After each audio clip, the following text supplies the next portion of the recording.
Et maintenant, la turbulence Rodin, un sculpteur de génie si longtemps incompris.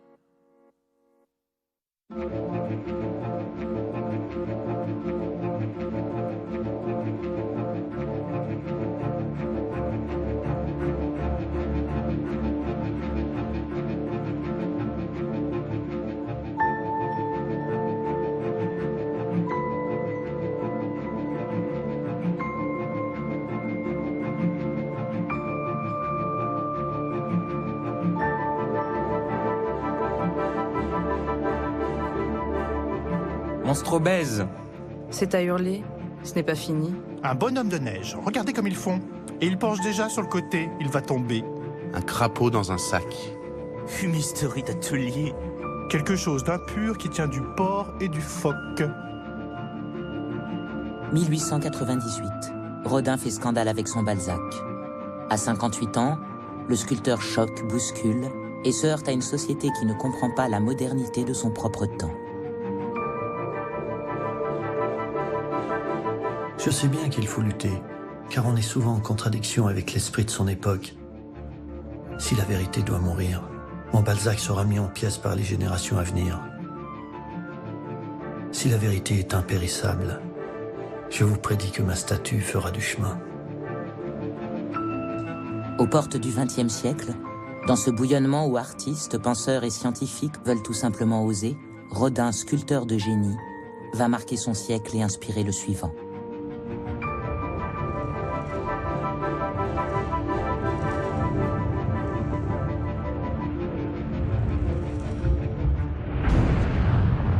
Des bouleversements sans précédent vont agiter la deuxième moitié du XIXe siècle, qui voit l'émergence d'une nouvelle société liée à la naissance de l'industrie.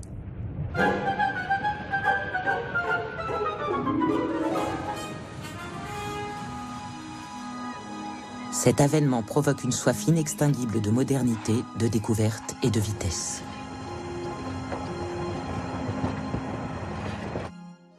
L'art n'échappe pas à cette révolution. En quelques années, de nouvelles expressions artistiques vont se substituer aux émotions d'un romantisme dépassé. En littérature, Flaubert invente le naturalisme que Courbet explore en peinture. En poésie, Baudelaire abandonne la posture du moi douloureux avec ses fleurs du mal. En musique, Wagner annonce la polyphonie orchestrale avec l'ouverture de Parsifal.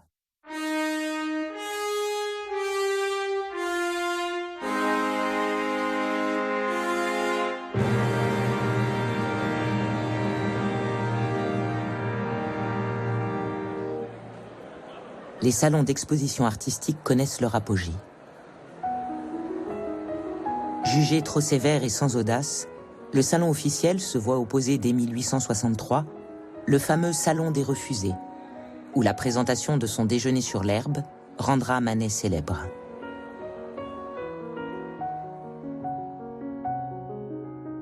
Contrairement aux autres arts, la sculpture peine à se renouveler.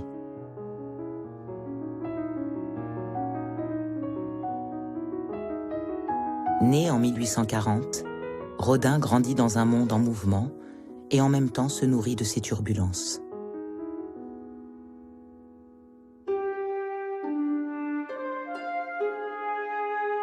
Lorsqu'il se présente au concours des Beaux-Arts en 1857, son style déplaît, il est recalé.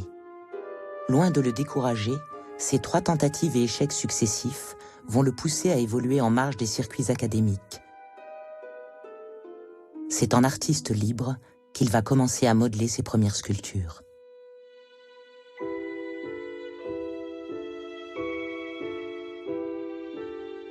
Un jour, j'avais 13 ans, j'ai ouvert un gros livre sur une table de la bibliothèque du Panthéon. C'était des gravures d'après l'œuvre de Michel-Ange. Ce fut une révélation pour moi, et je n'ai pas tardé à être dévoré du désir de modeler des sculptures comme celles que je voyais. J'avais trouvé ma vocation. Fils aîné d'une famille modeste, Rodin vit dans le quartier Mouffetard à Paris qu'il a vu naître. C'est dans la rue qu'il repère ses premiers modèles. Frappé par l'expression du visage d'un palefrenier du marché aux chevaux, connu sous le nom de Bibi, il exécute son buste. L'homme au nez cassé montre ce visage meurtri par la vie.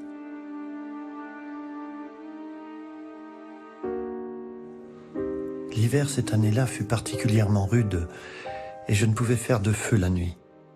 L'homme au nez cassé gela. Le derrière de sa tête se fendit et tomba.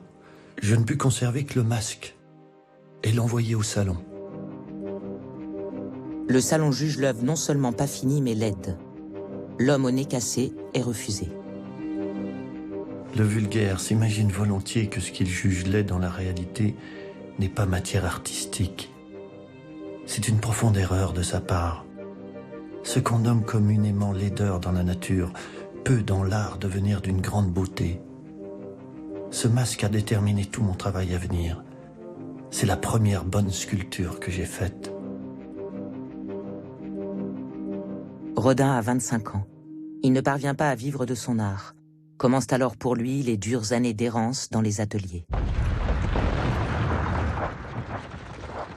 À cette époque, le travail ne manque pas pour les apprentis sculpteurs. La capitale subit une mue brutale sous l'instigation de l'empereur Napoléon III et de l'architecte le baron Haussmann. De grandes voies de circulation sont tracées.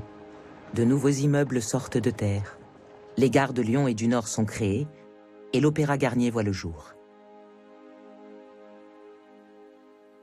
1870, la guerre éclate. Napoléon III mène une bataille mal préparée contre la Prusse. Rodin ne fuit pas la guerre, il est réformé pour cause de myopie. Paris se soulève, l'Empire s'effondre. La Troisième République est proclamée, mais la guerre se poursuit. Des insurgés refusent la défaite ayant entraîné la capitulation de leur ville. La Commune de Paris s'achève dans le sang, tandis que Rodin, sans ressources, a suivi à Bruxelles le sculpteur Carrier-Belleuse, qu'il a pris comme praticien.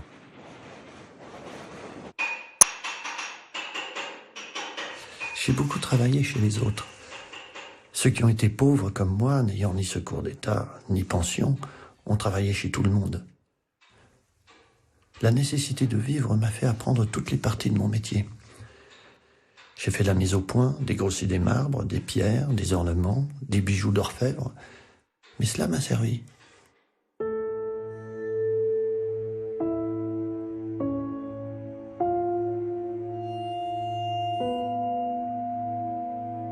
Maçon statuaire le jour pour gagner sa vie, il modèle dans l'ombre sa première figure importante, l'âge d'airain.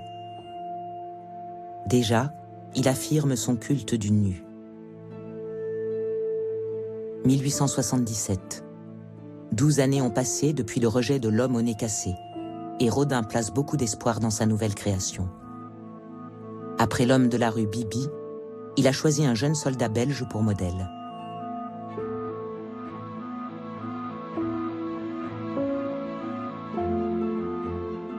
L'âge d'airain provoque un mini-scandale au Salon de Paris.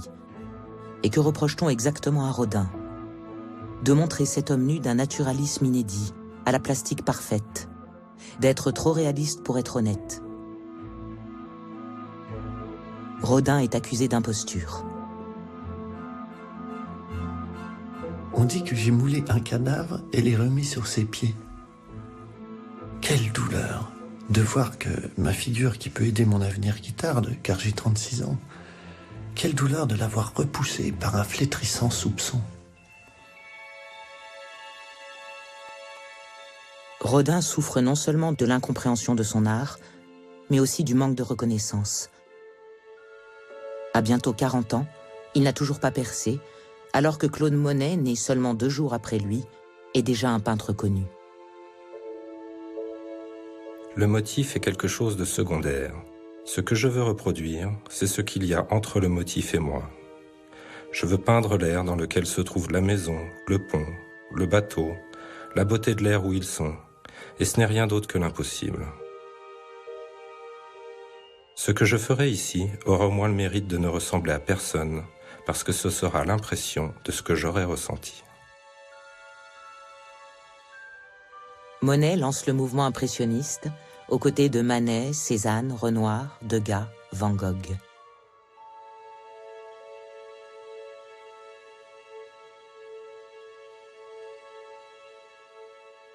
La sculpture est en retard et Rodin va se charger de le lui rappeler.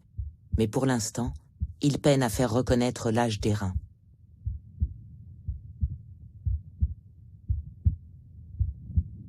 Le moulage ne reproduit que l'extérieur. Moi, je vois toute la vérité et non pas seulement celle de la surface. J'accentue les lignes qui expriment le mieux l'état d'esprit que j'interprète.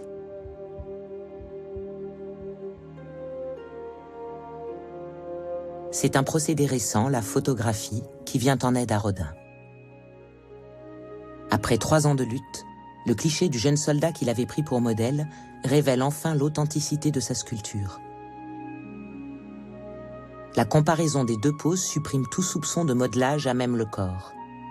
L'âge d'airain est réhabilité et le scandale a répandu le nom de Rodin.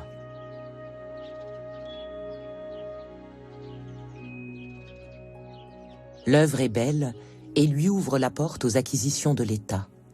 À 40 ans, le voici enfin reconnu comme sculpteur. Et c'est l'État qui vient lui passer la commande de sa vie, celle qui fera de lui le sculpteur incontournable, l'artiste qui ouvre la première porte du dédale qui mène à la modernité. La porte de l'enfer.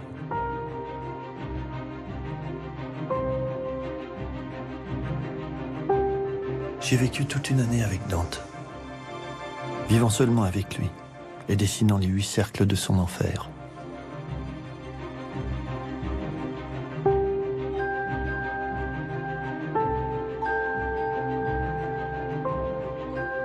À la fin de cette année, je me rendis compte que mes dessins étaient trop éloignés de la réalité. Je recommençais tout et travaillais d'après nature avec mes modèles. Rodin fit porter à des milliers et des milliers de figures qui étaient à peine plus grandes que ses mains la vie de toutes les passions, la floraison de tous les plaisirs et le poids de tous les vices.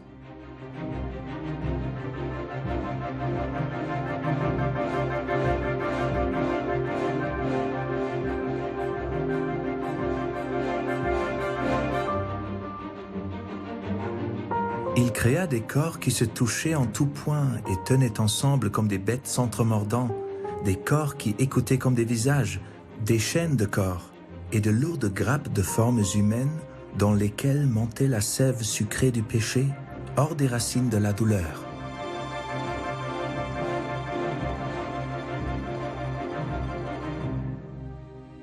C'est là que Rodin va puiser les passions qui irriguent son œuvre. C'est là que se cristallise sa liberté de pensée et de création. C'est de là que jailliront ses plus belles pièces. Ceux qui ont pu admirer dans l'atelier de l'artiste les études achevées et celles en cours d'exécution s'accordent à dire que cette porte sera l'œuvre capitale de ce siècle. Il faut remonter à Michel-Ange pour avoir l'idée d'un art aussi noble, aussi beau, aussi sublime. Octave Mirbeau, l'auteur du Journal d'une femme de chambre, est également un critique d'art redouté. Il pourfend l'art académique, tourne en ridicule le système des salons. Ces grandes foires aux médiocrités grouillantes et décorées. Anticonformiste notoire, il défend toutes les avant-gardes.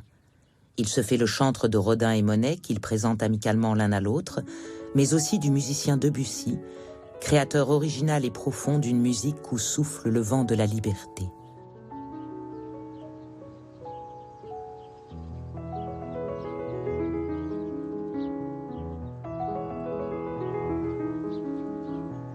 Auguste Rodin est à peu près inconnu. Il a horreur des coteries et vit peu dans le monde. Comme il ne va pas à la réclame ne vient pas à lui. Il vit, presque obscur, ainsi que les forts et les solitaires, au milieu des imaginations et des rêves de son génie. Il se contente de faire des chefs-d'œuvre que ses amis admirent et que la postérité, qui ne se trompe jamais, a déjà marqué de son estampille éternelle. Vous qui entrez ici, abandonnez toute espérance.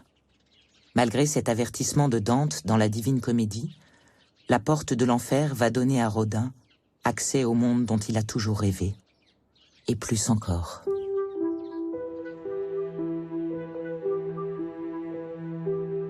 Une jeune femme entre dans sa vie.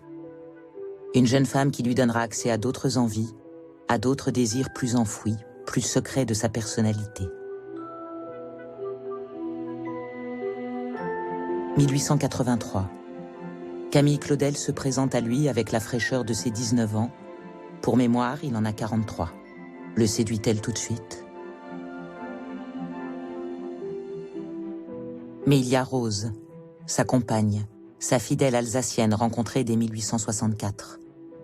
Elle ne sait ou ne peut s'adapter à cette nouvelle renommée. Mais elle est présente et combien présente dans son cœur. Enfant du peuple comme lui, elle est son ancrage social, la mémoire de ses origines. Ma chère Rose, j'ai rêvé de toi cette nuit. Et si j'avais écrit sous le coup de mon émotion, je t'aurais dit des choses pleines d'affection. Je pense combien tu as dû m'aimer pour t'attacher constamment, à plaire à mes caprices. Rose lui donne un enfant qu'il souhaite nommer Auguste. Il ne le reconnaîtra pas, et ce fils restera toute sa vie Auguste Beuret, et jamais Auguste Rodin-Beuret. Arrive Camille et sa jeunesse, Camille et ses idées. Elle a déjà sculpté entre autres le buste de son frère, Paul. Elle dessine et sait très bien pétrir, malaxer, gâcher, observer, écouter, et surtout, elle sait pratiquer la taille directe, technique que Rodin ne maîtrise pas. Mademoiselle Claudel est devenue mon praticien le plus extraordinaire. Je la consulte en toutes choses. Jeune fille à la gerbe de Camille. Galatée d'Auguste. L'éternelle idole d'Auguste. Vertume et Pomone de Camille. Camille vue par Auguste. Auguste vu par Camille. Quand on se permet d'accuser Camille de le copier, il réagit, il gronde. Je lui ai montré où trouver de l'or, mais l'or qu'elle trouvait bien à elle. Mais ne l'a-t-on jamais accusée d'être influencée par elle?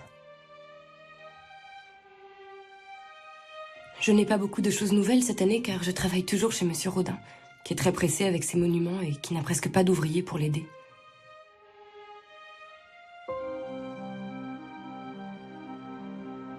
Le baiser est leur enfant à tous les deux. Ce génie du mouvement et des corps érotisés qu'ils partagent. Cette passion physique qui les dévore. Camille l'appelle monsieur et il l'appelle mademoiselle en public. Ma féroce amie, Camille m'a bien aimé. Je sens ta terrible puissance. Je n'en puis plus. Je ne puis plus passer un jour sans te voir, sinon l'atroce folie. C'est fini, je ne travaille plus, divinité malfaisante. Et pourtant, je t'aime avec fureur. Je t'embrasse les mains, mon ami, toi qui me donnes des jouissances si élevées, si ardentes. Je couche toute nue pour me faire croire que vous êtes là. Mais quand je me réveille, ce n'est plus la même chose. Je vous embrasse. Il a fallu que je te connaisse, et ma terne existence a flambé dans un feu de joie. Ah, divine beauté, fleur qui parle et qui aime, fleur intelligente, ma chérie, ma très bonne, à deux genoux, devant ton beau corps que j'étreins. Surtout, ne me trompez plus. Les années passées aux côtés de Camille sont sans aucun doute les plus flamboyantes de Rodin.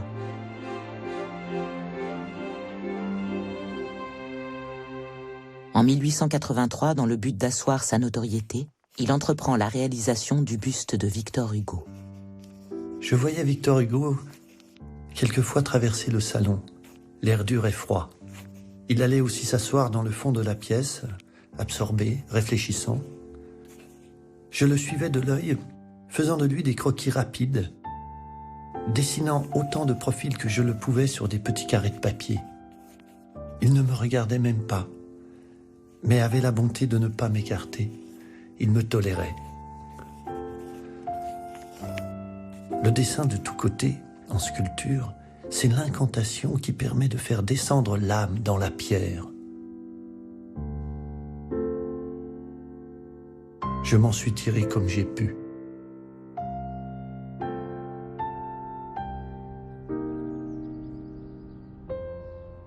Une nouvelle commande officielle vient rapidement confirmer la valeur de son talent.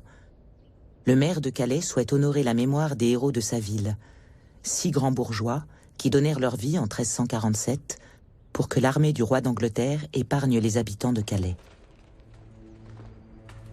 J'ai l'habitude de faire d'abord sans vêtements mes enfants de pierre. Je n'ai plus ensuite qu'à jeter une draperie là-dessus et tout vibre aux adhérences. C'est de la chair et du sang, non pas de l'effigie froide. Ce n'est pas ainsi que nous représentons nos glorieux concitoyens. Leur attitude affaissée heurte notre religion.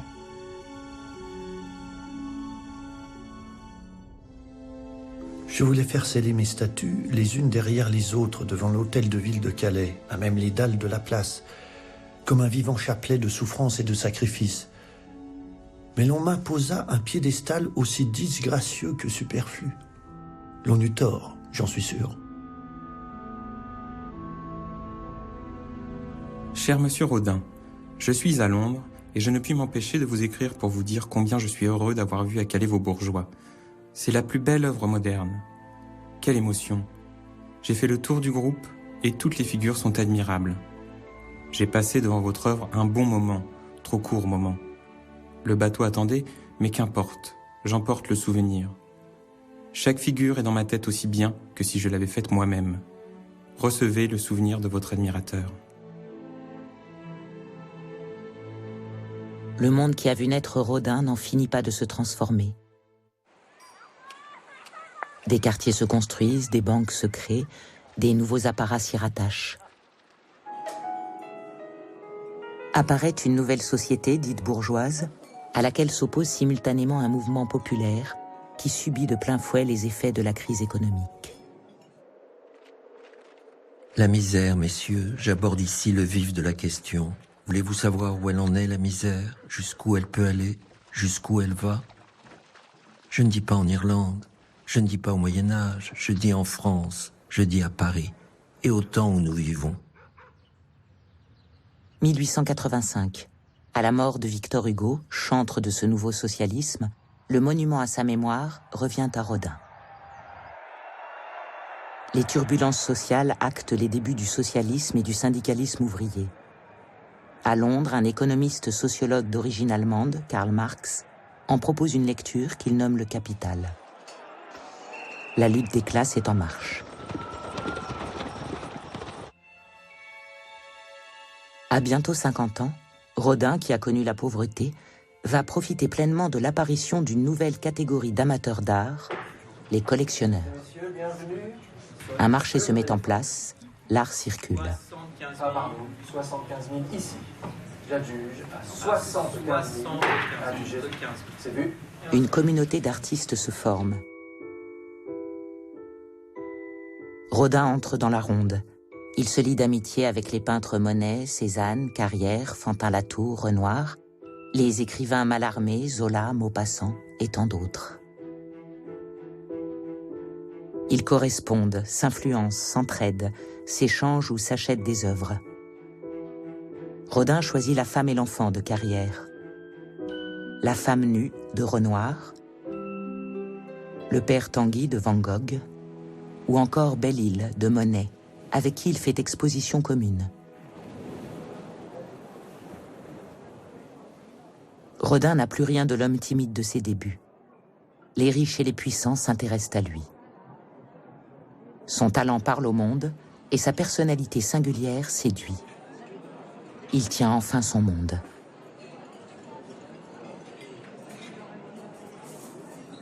Cher ami, je suis bien fâchée d'apprendre que vous êtes encore mal. Je suis sûre que vous avez encore fait des excès de nourriture de vos maudits dîners, avec le maudit monde que je déteste, qui vous prend votre temps, votre santé, et ne vous rend rien.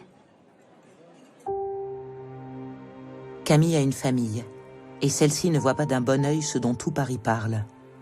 Sa mère ne voit que les dommages que peut créer cette relation scandaleuse sur la carrière de son fils préféré, Paul. Pour la rassurer, Rodin fait jouer ses relations. Mon cher ministre, voulez-vous me permettre de vous demander votre appui pour un jeune homme de bonne famille républicaine? Il est très intelligent. Cette lettre contribue largement à la carrière diplomatique de Paul Claudel, qui offrira tout loisir au jeune homme pour se consacrer à l'écriture. Plus Rodin se montre maître de sa carrière, et plus son histoire d'amour avec Camille lui échappe. La séparation est inéluctable. Camille la met en scène dans L'âge mûr. Malgré le désir répété de la jeune femme de s'unir au sculpteur pour toujours, celui-ci refuse de l'épouser et choisit de rester auprès de sa vieille muse, Rose.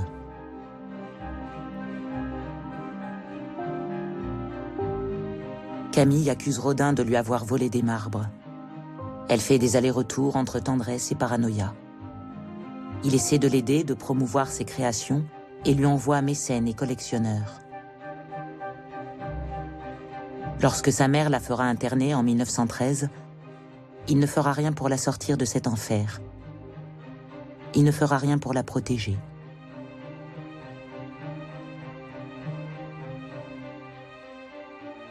Le destin de Camille est une tragédie. Son œuvre sacrifiée ne sera reconnue que bien plus tard.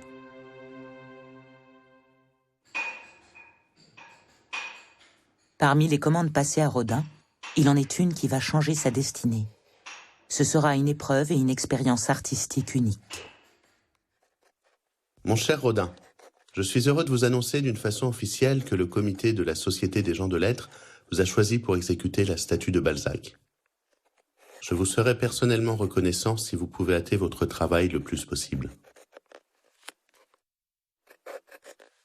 Émile Zola, président de la Société des gens de lettres, s'est battu pour imposer le nom de Rodin. Le naturalisme dont l'écrivain est devenu le maître incontesté avec sa série des Rougon-Macquart rapproche les deux hommes. L'homme vit dans un milieu social qu'il a produit, qu'il modifie tous les jours et au sein duquel il éprouve à son tour une transformation continue. Le roman naturaliste est une conséquence de l'évolution scientifique du siècle. Les sciences humaines et sociales, initiées par le positivisme d'Auguste Comte, inventent et proposent de nouveaux outils d'observation et de compréhension du monde. Elles ouvrent une nouvelle voie de réflexion, notamment avec les récents écrits de Bergson et de Nietzsche. Art, littérature et sciences dialoguent. Un nouveau groupe est né, les intellectuels. Balzac est mort depuis plusieurs décennies. Aussi, pour mener une étude complète de l'homme, Rodin entame des recherches sur l'écrivain, son œuvre et son environnement. On lui indique un moulage de la main de Balzac. Il part aussitôt à Bruxelles. Avec cette main, je rebâtirai Balzac.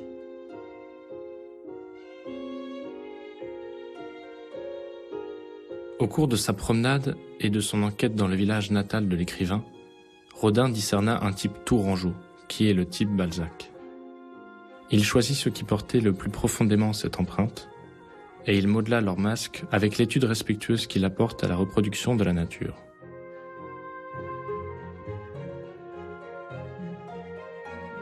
Créer un portrait, cela voulait dire pour Rodin chercher dans un visage donné l'éternité, ce morceau d'éternité qui lui faisait prendre part au grand cours des choses éternelles. Ce n'est pas ce qu'on appelle embellir, c'est plus que cela. C'est séparer le permanent de l'éphémère. J'ai consulté tous les portraits possibles de l'auteur de la comédie humaine. Après un laborieux examen, je me suis décidé à m'inspirer d'une plaque de daguerréotype de Balzac. Selon moi, c'est la seule effigie fidèle et vraiment ressemblante de l'illustre écrivain. Je connais Balzac, comme si j'avais vécu des années avec lui. Balzac sera représenté debout, dans une attitude forte et simple, les jambes un peu écartées, les bras croisés. Il sera revêtu d'une sorte de longue robe de chambre sans ceinture, qui descend jusque sur les pieds.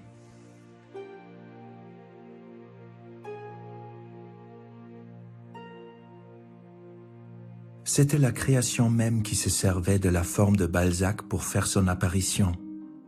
C'était l'arrogance de la création, son orgueil, son délire et son ivresse. Les années passent, et la Société des gens de lettres s'impatiente. Balzac attend et il ne faudrait pas que sa gloire souffrît trop longtemps encore du légitime souci que vous avez de la vôtre. Cette œuvre se conçoit en Rodin comme une gestation monstrueuse. 1898. Au terme de 7 années de recherche, la présentation de son Balzac est imminente. Il est enfin dévoilé au salon.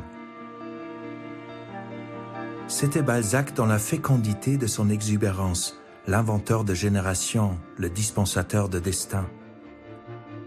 C'est ainsi que Rodin avait vu Balzac dans un instant de prodigieuse concentration et d'exagération tragique, et c'est ainsi qu'il le fit.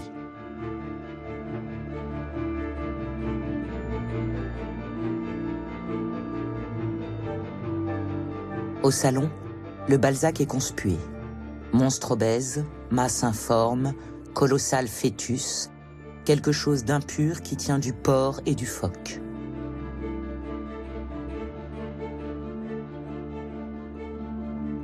L'abstraction du corps, la lourde tête, la posture, la simplification extrême des formes, rien ne va.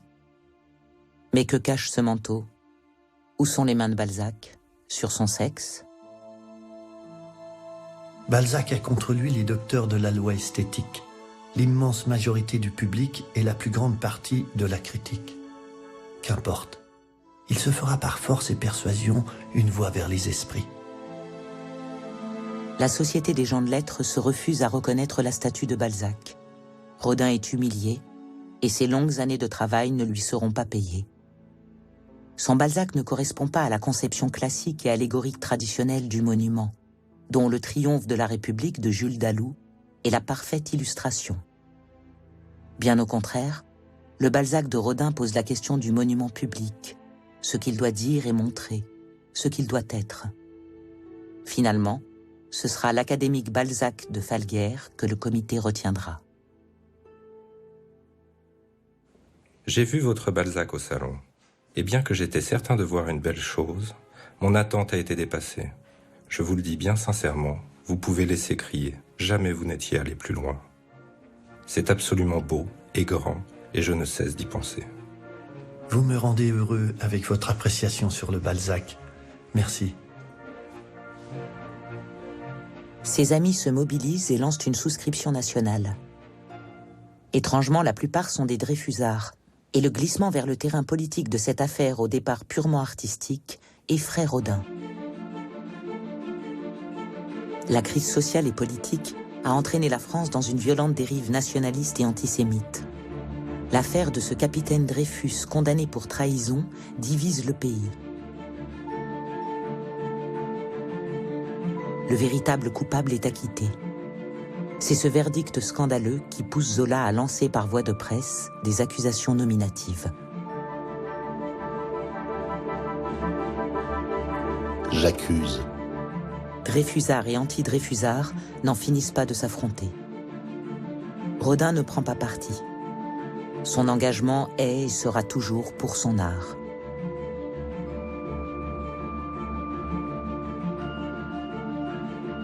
Il refuse le soutien financier de ses amis, rejette l'offre d'un collectionneur privé et décide de rester seul propriétaire du Balzac. Cette œuvre qu'on a pris soin de bafouer parce qu'on ne pouvait la détruire, c'est la résultante de toute ma vie, le pivot même de mon esthétique. Du jour où je l'eus conçu, je fus un autre homme. En tournant le dos au diktat des commandes officielles, Rodin s'émancipe de la tradition française qui voudrait qu'on juge le talent d'un artiste au nombre de ses monuments. Mon but n'a jamais été d'avoir des commandes, mais d'étudier. C'est ce qui explique la longueur dans l'exécution de certaines œuvres. Chaque morceau a été pour moi une occasion nouvelle de recherche, encore et toujours. Ce qui m'a guidé, c'est surtout ce grand amour de la nature. Oui, il faut l'aimer, être constamment avec elle. C'est la véritable grande muette, mais elle finit par vous parler, par vous inspirer et par vous livrer des secrets.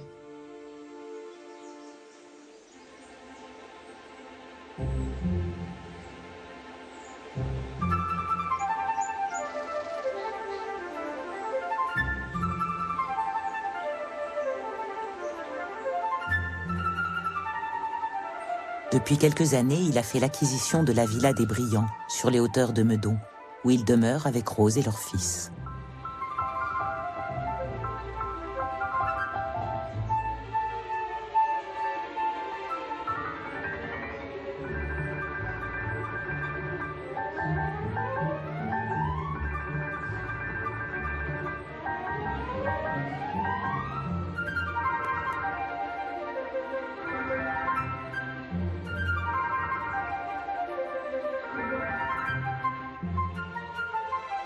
Il y a de jeunes sculpteurs qui viennent voir le Balzac ici et qui pensent à lui en redescendant les sentiers dans la direction où leur idéal les appelle.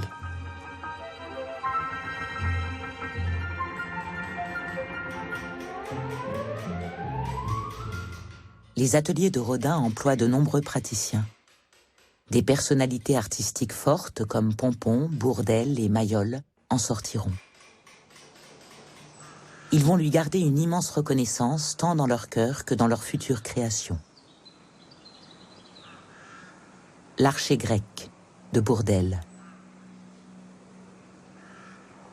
Méditerranée de Mayol. « 1900.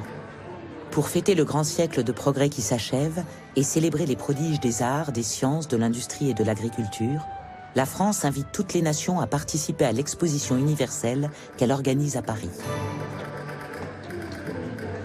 Au pied de la Tour Eiffel, une multitude de pavillons s'élève. Les becs de gaz sont remisés. L'électricité éclaire désormais les rues la nuit. Le métro transporte ses premiers passagers. L'art nouveau est à la mode. Les bouches des stations sont signées Guimard. Capitale des avant-gardes, Paris attire et inspire les artistes du monde entier. Picasso s'y rend pour la première fois et s'y installe. Paris devient ville lumière et est au fait de son rayonnement. La belle époque bat son plein. Rodin ne peut plus se satisfaire de quelques travaux présentés au salon. Il souhaite organiser une exposition indépendante en marge de l'exposition universelle. C'est un tournant décisif dans sa carrière. Pour réussir son entreprise, il mise son propre argent et s'associe avec 3 banquiers. Il obtient non sans difficulté l'autorisation de bâtir son pavillon musée, place de l'Alma. Courbet et Manet avant lui ont déjà exposé dans un pavillon temporaire, mais le projet de Rodin s'annonce encore plus ambitieux. Il fait installer 168 sculptures, une centaine de dessins et des dizaines de photographies de ses œuvres. C'est à une rétrospective complète de son art qu'il convie le monde. La plus grande exposition jamais consacrée à un artiste vivant. Là où les visiteurs s'attendent à admirer bronze et marbre, Rodin choisit de n'exposer que ses plâtres. On trouvera sans doute ma prétention singulièrement orgueilleuse, mais j'ai la conviction qu'en montrant ma sculpture et comment j'entends la sculpture, je rendrai à la cause de l'art quelques services. Le blanc mat fascine et éblouit. Son audace s'avère payante, c'est un triomphe. J'ai vendu pour 200 000 francs. Tous les musées à peu près m'ont acheté. Les œuvres de Rodin vont faire le tour du monde. Düsseldorf, Buenos Aires, Montréal, Tokyo, Berlin, Prague, Munich. Il voyage. Il parade un peu ici et là en jouissant de cette gloire. À 60 ans, Rodin a atteint un objectif jamais atteint par un artiste.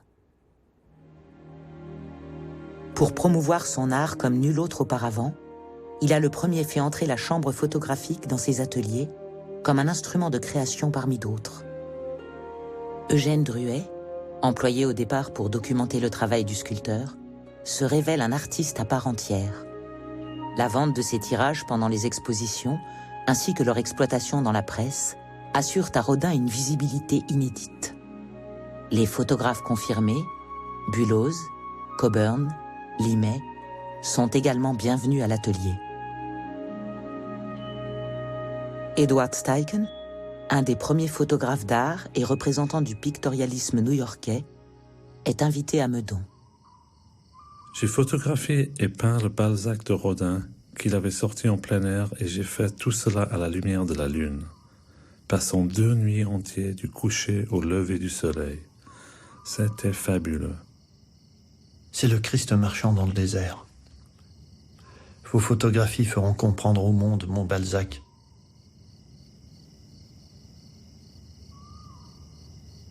La photographie avait été mal accueillie par les peintres impressionnistes, qui craignaient la concurrence de cette technique nouvelle. Qu'en est-il du cinéma, inventé par les frères Lumière en 1895 ? Le cinéma pourrait être un outil merveilleux d'éducation, mais tout est à refaire pour l'instant. Je trouve le cinéma très beau, très intéressant. C'est un diminutif merveilleux de la vie de la rue et je crois beaucoup à son développement esthétique. Rodin se laisse filmer par Sacha Guitry. Le cinéaste lui demande de tailler la pierre devant l'objectif, alors qu'il est le plus talentueux des modeleurs. Qu'importe, Rodin n'a plus rien à prouver, ni dans la vie, ni sur grand écran. 1905. Le poète autrichien Rainer Maria Rilke signale à Rodin l'hôtel Biron, où il vient d'emménager rue de Varennes. Des célébrités actuelles et futures se partagent ce bâtiment promis à la destruction. Le poète Jean Cocteau, le peintre Henri Matisse et la danseuse américaine Isadora Duncan. Rilke, qui s'apprête à publier Lettres à un jeune poète, devient le secrétaire particulier de Rodin pendant quelques mois. Vous devriez, cher grand ami, voir ce beau bâtiment et la salle que j'habite depuis ce matin. Ces 3 baies donnent prodigieusement sur un jardin abandonné où on voit de temps en temps les lapins naïfs sauter à travers les treillages, comme dans une ancienne tapisserie. Charmé par les lieux, Rodin loue 4 pièces du rez-de-chaussée et devient le plus notoire occupant de l'endroit. Il y reçoit de nombreux visiteurs et y abrite ses infidélités.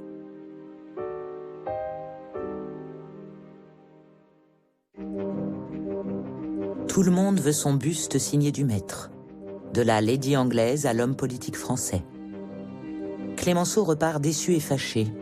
Il ne comprend pas pourquoi Rodin lui a fait une tête de Chinois.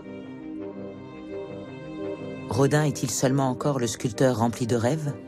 Ou est-il devenu un homme d'affaires éloigné de la fièvre de la création ? Il fragmente, assemble, gomme le sujet pour mieux faire renaître la forme, livrant aux générations futures plus qu'une œuvre, un concept. Pendant longtemps, je n'ai pas osé réaliser toutes les idées que j'avais. Je craignais à chaque instant de provoquer un scandale. À présent, je suis dégagé de toute appréhension. Je n'ai plus qu'à suivre ma voie. Et toujours cette quête du mouvement. La serpentine de l'emblématique américaine Loie Fuller le fascine. L'après-midi d'un faune l'éblouit.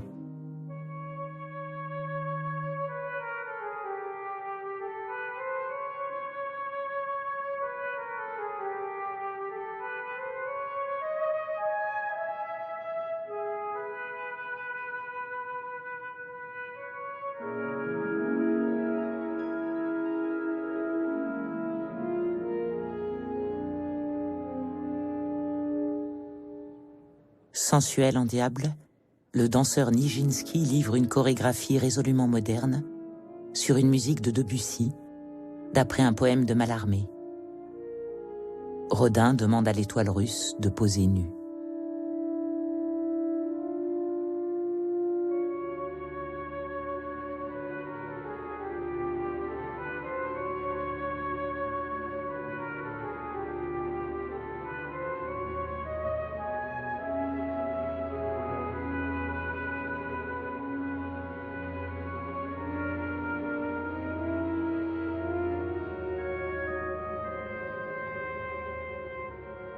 C'est en empruntant tout à la vie que j'ai sorti mes plus beaux morceaux.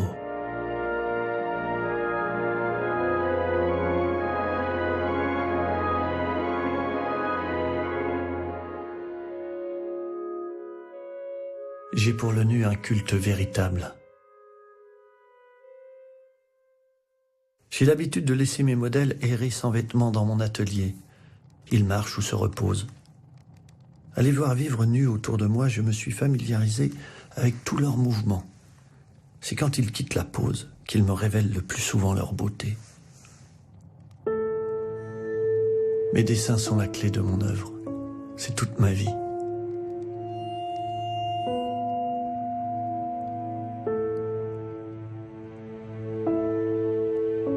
C'est dans l'extase, la volupté, l'érotisme et les débordements charnels qu'il représente la femme. Nul besoin pour Rodin d'attendre l'émergence de la psychanalyse pour s'affranchir des contraintes morales. L'histoire ne dit pas s'il a un jour croisé Freud de passage à Paris. Manet et Courbet, déjà avant lui, et Degas simultanément, célèbrent la liberté des corps. Klimt, Schiele pourraient être ses disciples tant il y a de similitudes.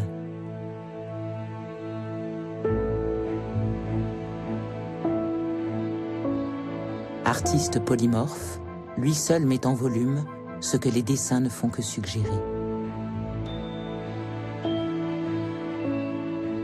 Iris, messagère des dieux, expose sans pudeur et tout en volupté son sexe hurlant de vie et de vérité comme un ultime défi à tous ses détracteurs.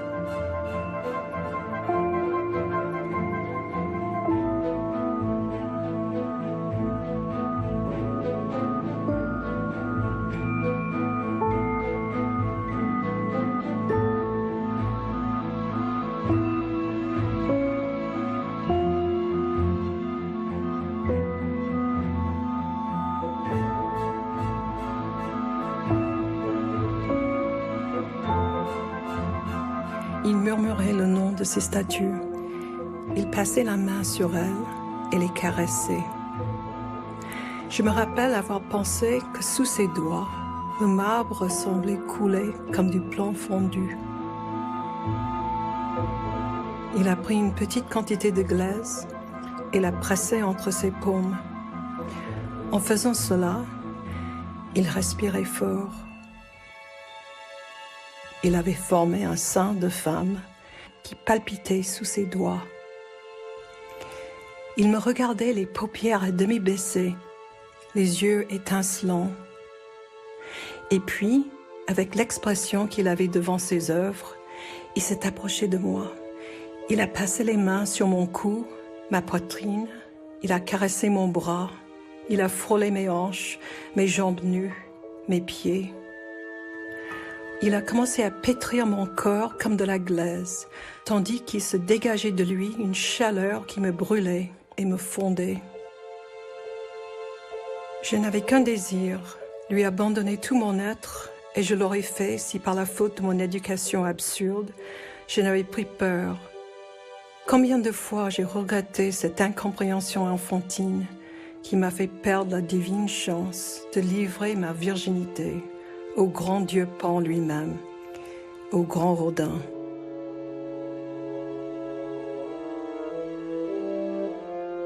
Quand il sculptait, Rodin avait l'air d'un grand bouc, conducteur d'un troupeau d'esprits.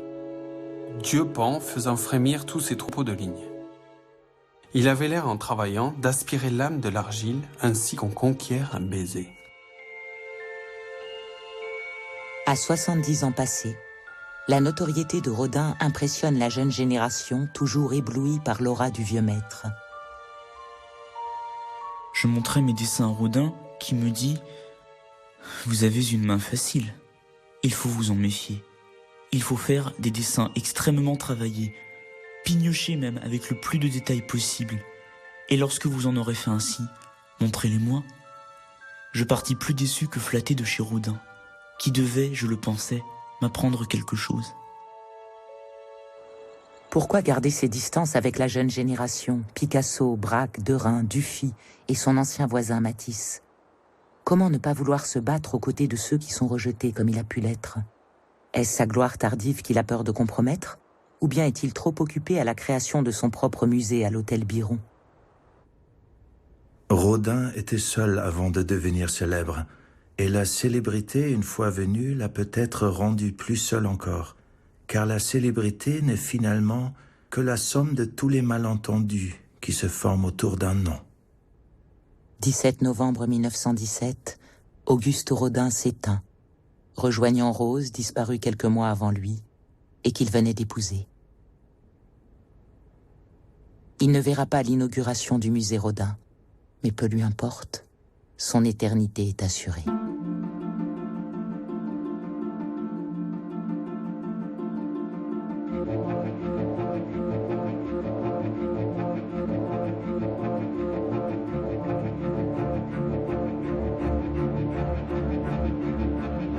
Soyez profondément, farouchement véridique.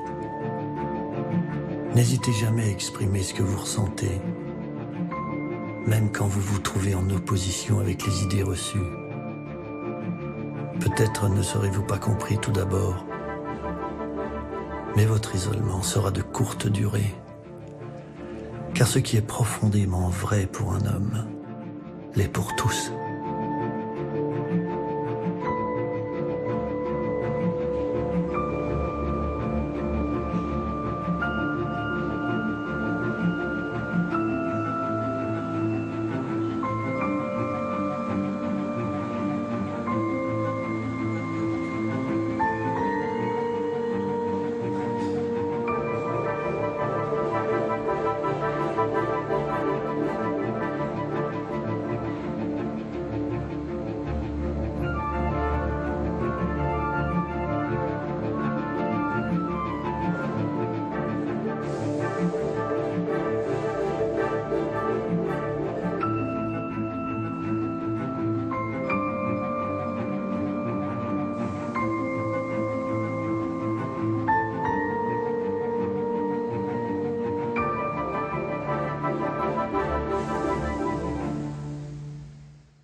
Dans un instant, c'est le pianiste Lucas Debargue qui interprétera le concerto en sol de Ravel. Ce soir, 20h50, Katharine Hepburn en épouse aimante d'Henry Fonda version vieux rond.